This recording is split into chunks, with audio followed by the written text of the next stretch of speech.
की प्रधानमंत्री आवास योजनेच्या अंतर्गत यावर्षी आपल्याला केंद्र सरकारने 6.5 लाख घरं मंजूर केली होती।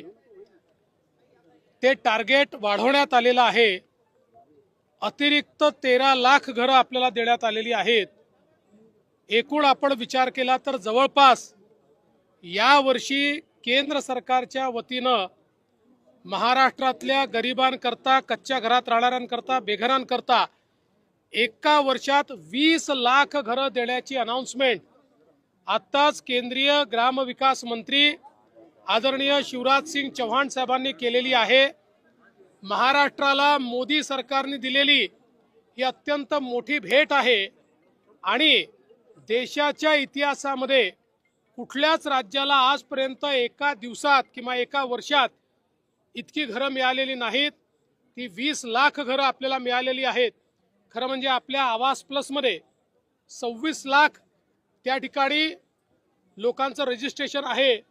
आता ही 20 लाख घरं मिळाल्यामुळे आता फार कमी आपल्याकडे त्या यादीतले बेघर लोक राहतील, जे पुढच्या वर्षी आपण कंप्लीट करू शकू।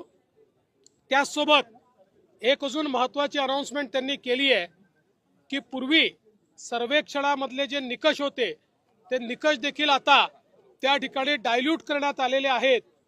ज्यांची नावं सुटली होती आणि जे खरे बेघर आहेत, मग ते शेतकरी असो, महिला असो, अशा सगळ्यांना नव्या सर्वेक्षणामध्ये त्या ठिकाणी इन्क्लूड करण्यात येणार आहे। ती जी यादी बनेल त्या यादीतल्या लोकांनाही येत्या 5 वर्षामध्ये घरं द्यायची हा निर्णय माननीय मोदीजींनी केलेला आहे आणि तोच संकल्प आज शिवराज सिंग चौहान साहेबांनी या ठिकाणी सांगितलाय।